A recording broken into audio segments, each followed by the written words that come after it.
Hello, friends, and welcome to your Daily Detroit for Tuesday, June 14th, 2022. And today, we're talking all things Detroit City FC. And when we do that, of course, Fletcher Sharpe is in the North End studio. Good to see you. Likewise. All right, we've got a lot to talk about because that Sacramento Republic FC match was one I think a lot of people would like to forget. Yeah, they did not put their best foot forward.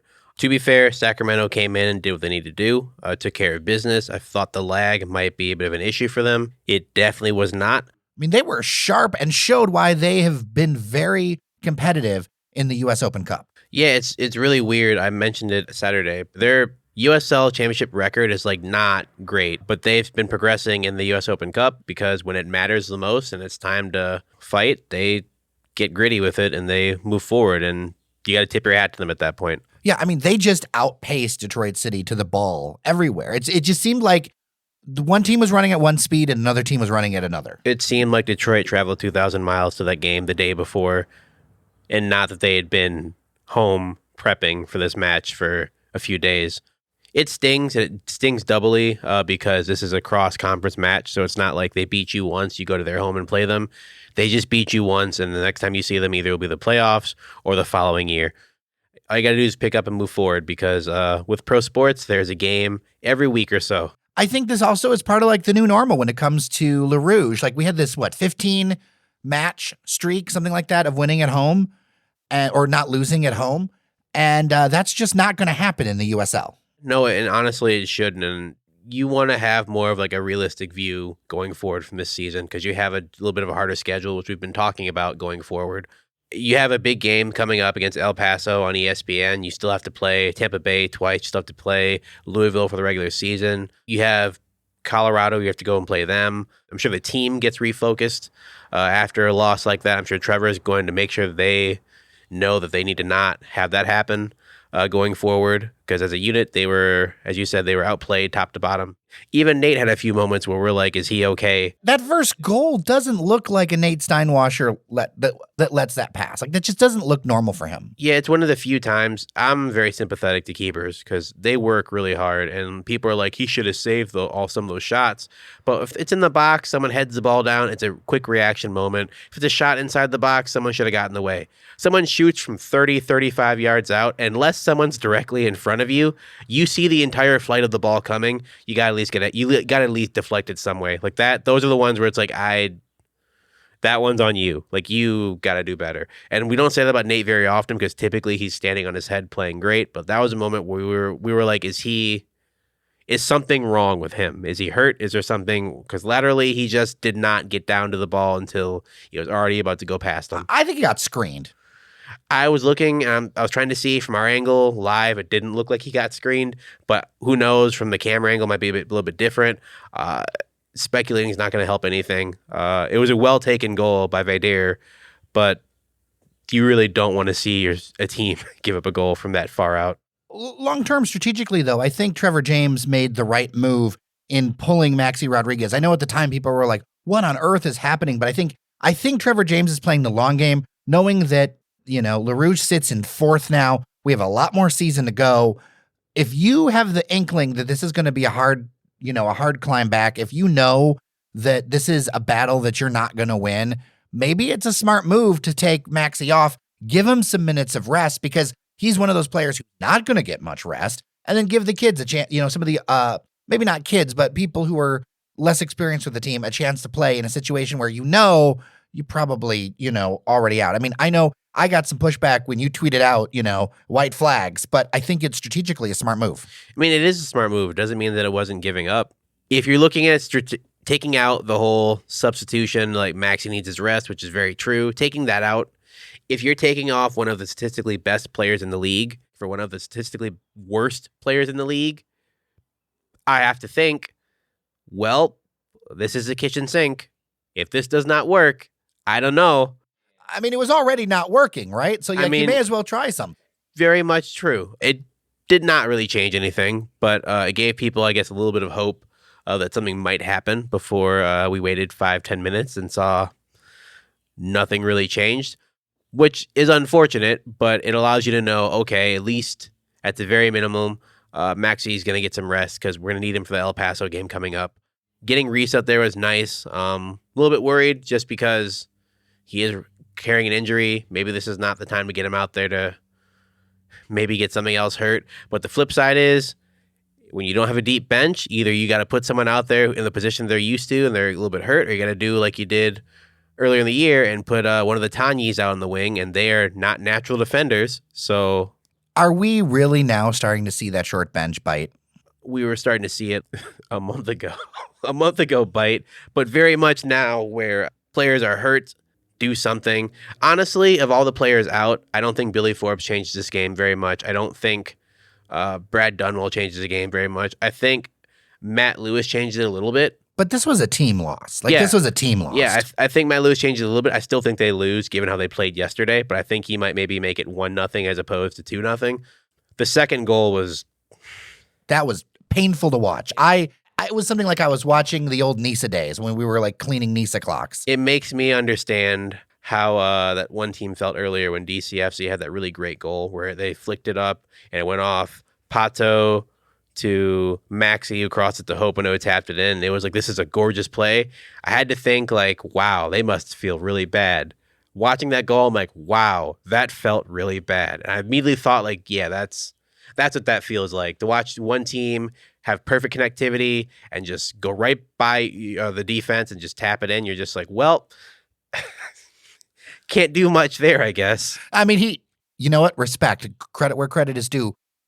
That said, if you tell me I have to pick one of two games to lose, I would much rather lose Sacramento than lose El Paso.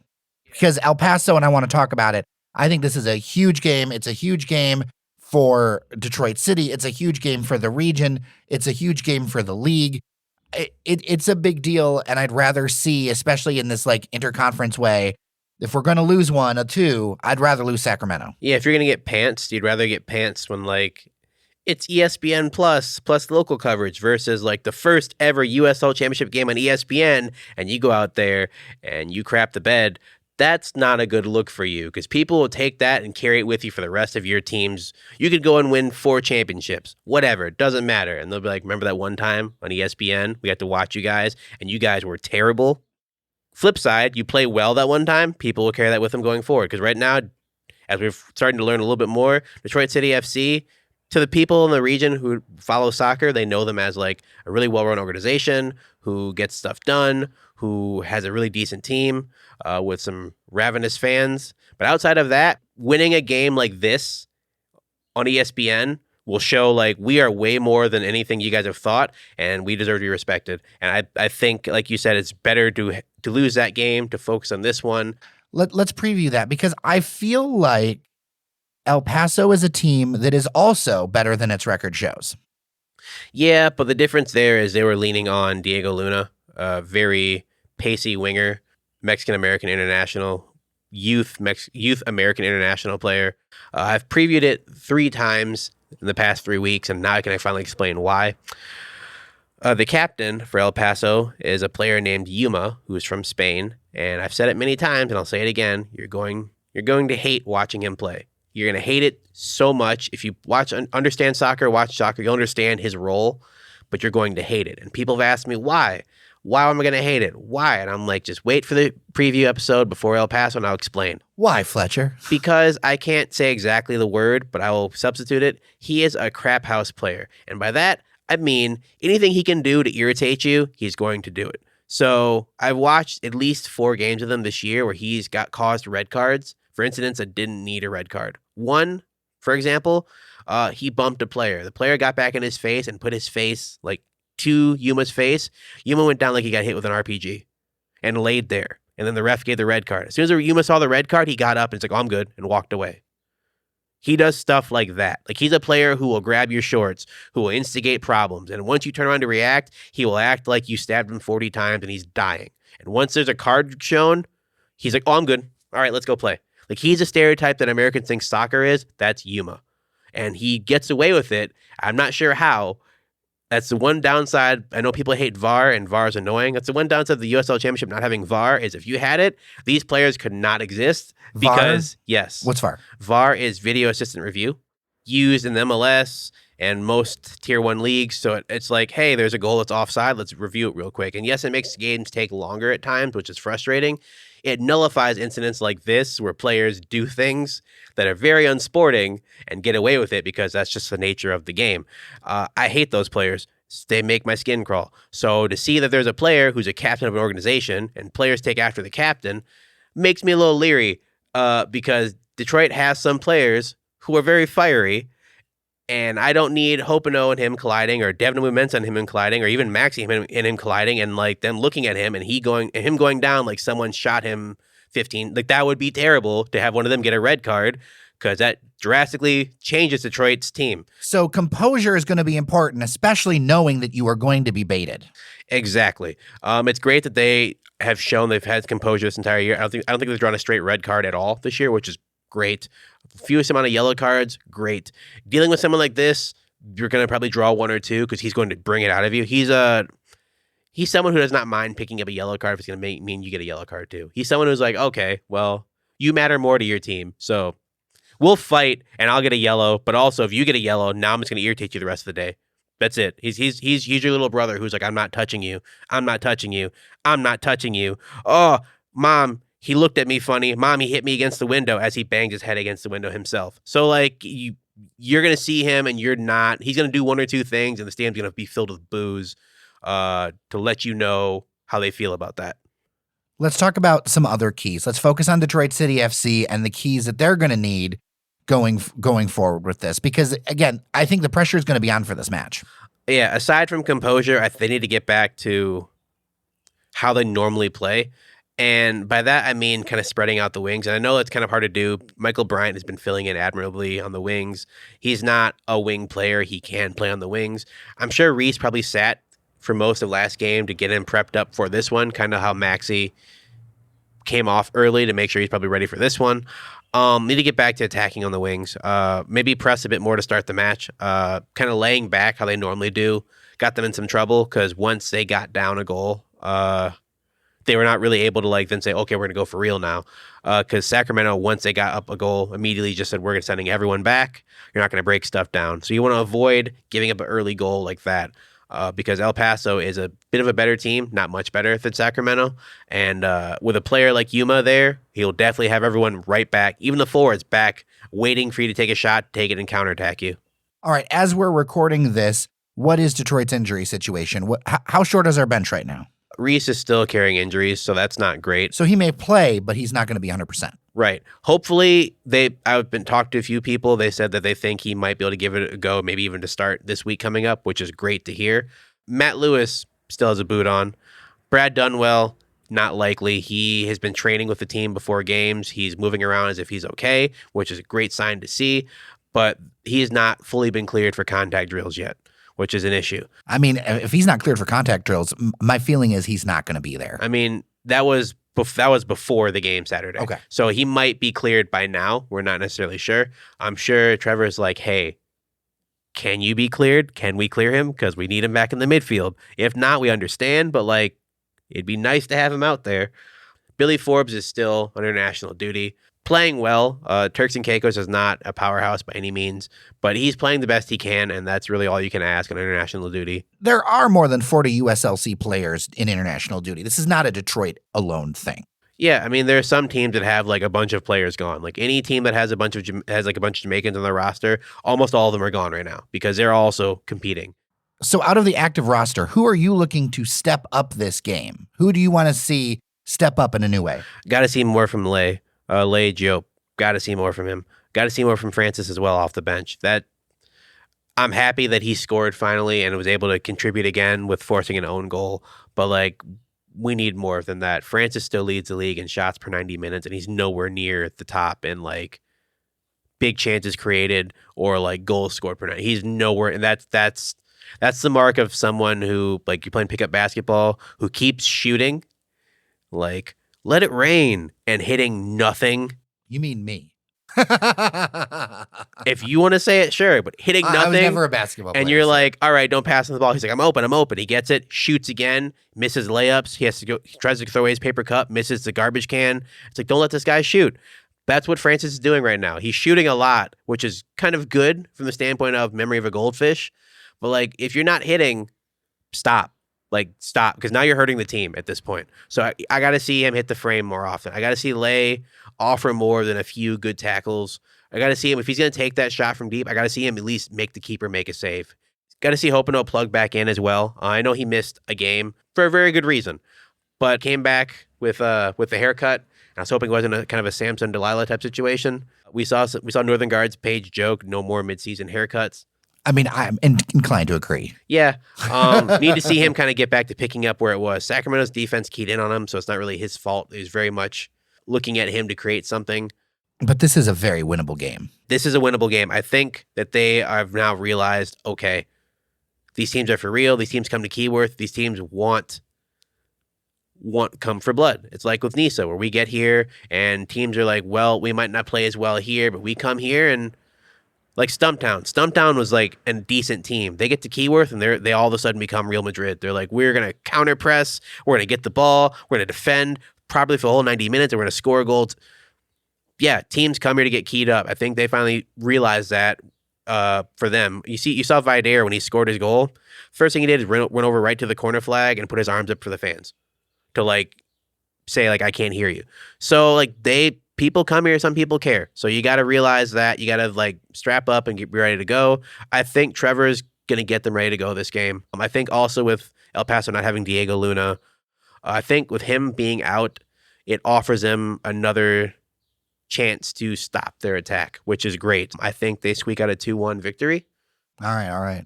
Before I let you go, I got a lot of notes from fans and a lot of feedback on the Keyworth experience. And I love Keyworth, I do. But this one is a specific thing, and it's about food. I know even from someone on our team, but from other people, 45 minutes, 60 minutes to get food, even when they're getting in the gates real early at gate time. And I just, as kind of long-term Keyworth goers, especially considering these matches are getting a lot more attendance right now, I just wanted to share some tips. I will say, I know that's frustrating. We're growing with Detroit City FC as they are growing through this. There's no assigned seating. So if you really want a certain spot, maybe get there a little bit earlier to get said spot, because there will be people who are getting there the same time you are, and that's going to just make things take longer. And there needs to be more places to get food, whether it's go to the bathroom, whatever it is. But until that happens, like maybe take a few extra minutes to get there, maybe a little bit earlier, just to allow yourself some extra time so you can get to see more of the game as opposed to less of it. The fan experience is something that is just going to have to be worked with, and it's going to be part of the growing pains, especially when you do things in a grassroots manner, right? There is no billionaire to write a big old check. I'm sure they weren't expecting 7,000 for the return game after them being away for so long. I don't think they'll get caught with their pants down again. No, and buy your tickets early. Buy them early so that they know. Look, these tickets are not expensive. Yeah, it's not like you're forking over $45 for just one ticket and you're stuck in line for. Tickets are $12. $12. We've encountered people who we met at the 1,000 episode party, and like they're like, game tomorrow, I'll be there, and they brought like a crowd of like 9 people with them. It's like, yeah, these tickets are really cheap. That's just something that like, yeah, not spur of the moment per se, but like thinking about it, we were able to get enough people together to go as one big group. So yeah, get your tickets, as soon as you can, but they are reasonably priced. Maybe they could charge, I don't know. Don't say it, Fletcher. You know you're going to get the hate mail if you say it. Maybe charge, like $2-3 more to help offset, whatever they need to going forward. Then you could, I don't know. It's not my money. I don't mean to pocket watch. It's not my money. No, but if it helps make the Keyworth experience better, I'm all for it. Yeah, I think most people who bleed maroon and gold, or is it blood and treasure, I guess, if they really, really care about the club, like an extra $1 or $2 or $3. I'm not saying like 40, but like an extra $1 or $2 probably would be like, okay, this is going to help us have less waiting, maybe a few more vendors, maybe something. Okay, sure. It's good to see you, Fletcher Sharpe. Yeah, likewise. Hopefully it's not as muggy today as it's going to be Saturday, because I'm not built for this weather. I think it'll be a fun time, and I can't wait to see everybody shine and Detroit City FC shine on Saturday. So with that, I'm Jer Stays. Take care of each other. Remember that you are somebody, and we'll see you around Detroit.